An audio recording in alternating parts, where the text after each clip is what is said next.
On Christmas Eve 2022, NASA pulled Orion from the Pacific after its first trip around the moon. Engineers found more than 100 sites of unexpected cracking and material loss on the heat shield. Damage no model predicted. NASA's response? Put astronauts inside and send it back. The question is not just whether the fix holds at 25,000 miles per hour. It is why they decided the risk was worth taking. 50 years have passed since a crewed spacecraft last set course for the moon. Now, Artemis II stands as the gateway to a new era.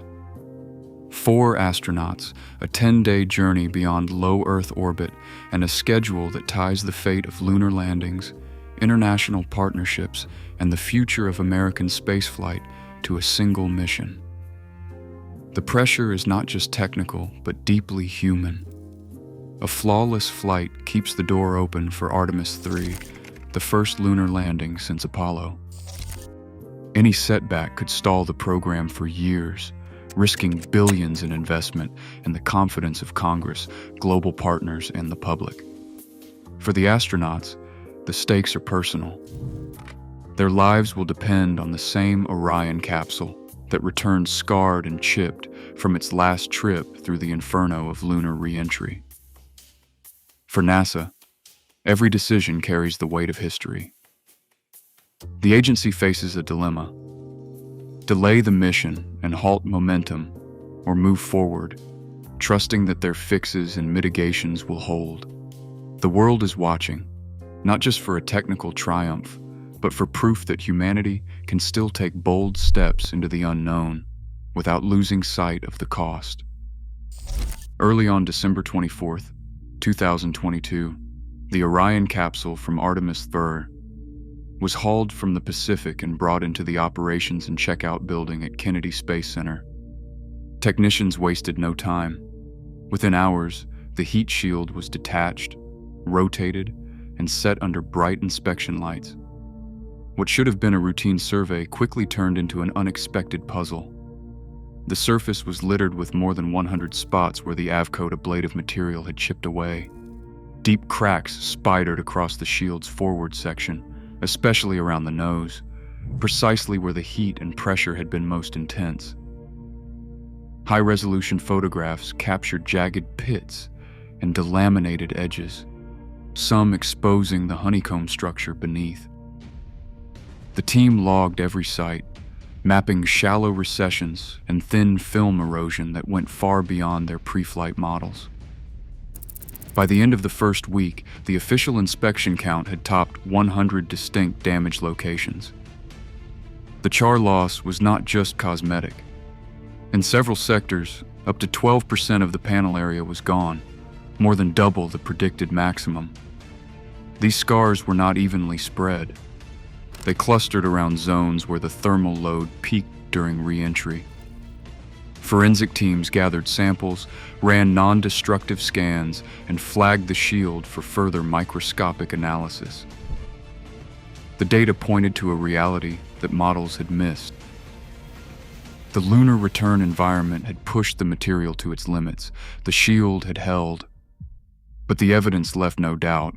Something fundamental about the risk was different than expected. Imagine holding a candle and watching the wax melt away, forming a pool that absorbs the heat and protects the flame's base. That's the same principle behind Orion's ablative heat shield, except instead of gentle warmth, it faces a firestorm, hotter than molten metal. As the capsule plunges back from the moon at nearly 25,000 miles per hour, it compresses the air in front into a shock wave that can push surface temperatures above 3,000 degrees Celsius. No metal or ceramic could survive that onslaught directly. Instead, the heat shield is designed to sacrifice itself. Its outer layer, made from a material called avcoat, begins to break down at high temperatures. Chemical bonds snap apart, releasing gases that blow outward, carrying heat away and forming a temporary barrier, a kind of protective smoke screen. What's left behind is a charred crust, a blackened layer that insulates the spacecraft for a few precious seconds before it, too, is stripped away. This process is self-regulating. The more heat, the faster the material burns, and the more gas is produced to shield what's underneath. But re-entry from the moon is in a different league from a return from low Earth orbit. The heat flux, the rate at which energy slams into the shield, surpasses 1 megawatt per square meter, more than double what a typical orbital capsule endures. That's why every crack, chip, or flaw matters. If the shield's ablative dance is interrupted, even briefly, the underlying structure is exposed to temperatures that can melt steel in seconds. For Artemis II, the margin for error is razor thin. The shield must perform its vanishing act perfectly, or the consequences are immediate and unforgiving. Thermal protection engineers turn to the evidence left behind by Artemis I. Non-destructive scans mapped a pattern beneath the surface, blister-like voids and micro cracks running along the fiber lines of the avcoat panels. These were not random scars. Ultrasonic and laser imaging revealed a porosity spike in the most damaged regions, up to 15% compared to the standard 5% measured in control samples. But the real breakthrough came with permeability tests. This flight lab analysis showed that the affected avcoat had lost about 30% of its ability to let gases escape.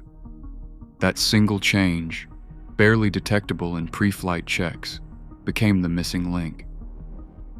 Engineers replicated the flight conditions in ArcJet facilities, blasting spare panels with the same heat and pressure profile Orion faced on re-entry. The results matched the flight damage almost exactly: surface pitting, internal blisters, and char loss clustered where permeability had dropped. Microscopy confirmed the root cause. Gases generated by pyrolysis during re-entry could not vent quickly enough. Trapped beneath the hardening char, pressure spiked, cracking the shield from within. The damage pattern in the lab mirrored the one mapped on Orion, down to the shape and location of the blisters. With these findings, the investigation pinned the anomaly on a physical mechanism, not a modeling error or random defect. The challenge was now clear. Any future fix would have to guarantee that the shield's permeability stayed within tight limits, even under the most extreme lunar return conditions. Inside NASA's mission offices, the question was stark: overhaul Orion's heat shield and accept a multi-year delay, or move forward with a mitigation plan that would keep Artemis II on the calendar. Program managers weighed the consequences in real time. Redesigning the avcoat panels would have meant tearing up the production line, requalifying every step, and repeating a gauntlet of ground tests.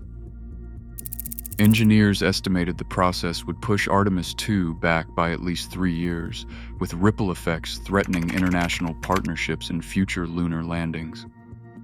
The alternative, accepting the risk but controlling it, required a different kind of engineering discipline.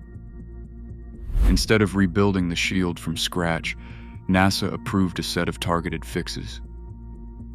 The team adjusted the re-entry profile to a steeper, single-pass corridor, designed to shorten the time Orion would spend in the most punishing atmospheric layers. This reduced the peak heating rate, but also concentrated deceleration, with G-forces expected to reach 6 to 8 times Earth gravity. To close the knowledge gap, managers authorized the installation of a new sensor suite, high-temperature thermocouples, internal pressure transducers, and a camera to capture real-time surface behavior. These additions would feed critical data to mission control during re-entry, allowing engineers to monitor the shield's performance second by second. The decision locked Artemis II onto a path that favored schedule and momentum, betting on mitigation, not redesign. The mission would proceed, but with eyes wide open to the risks that remained. The moment of re-entry is where everything comes to a head. As Artemis II arcs toward Earth, the crew will experience forces up to 8 times their own weight, 6 to 8 Gs pressing them into their seats, hearts straining, vision narrowing. The capsule will slam into the upper atmosphere at nearly 25,000 miles per hour, faster than any astronaut has traveled since Apollo. For several minutes, a sheath of plasma will wrap around Orion, blocking all radio contact. No voice, no telemetry, just silence as the heat shield faces temperatures above 3,000 degrees Celsius. In that blackout, the only thing standing between life and disaster is the performance of a system that showed its limits the last time it was tested. This is the razor edge where engineering and human judgment meet. In the Apollo era, astronauts accepted unknowns that would be unthinkable today. Risk was a badge of honor, and margins were thin. Now, every failure mode is cataloged, every probability debated. Yet some dangers can't be eliminated, only managed. NASA's revised entry profile reduces the time spent in the most punishing layers of atmosphere, but it also concentrates the G-load, pushing the crew's bodies and the shield's endurance to their limits. The astronauts know the numbers. They know the history. They strap in anyway, trusting both the data and the legacy of those who came before.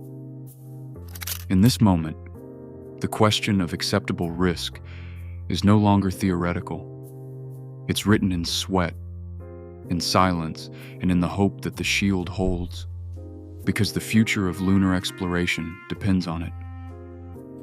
Even now, NASA's engineers bet on their understanding, while 4 astronauts prepare to trust it with their lives. As Artemis II counts down, the line between bold progress and unacceptable risk becomes razor thin. The frontier hasn't changed. It still demands everything. What would you wager for the next giant leap?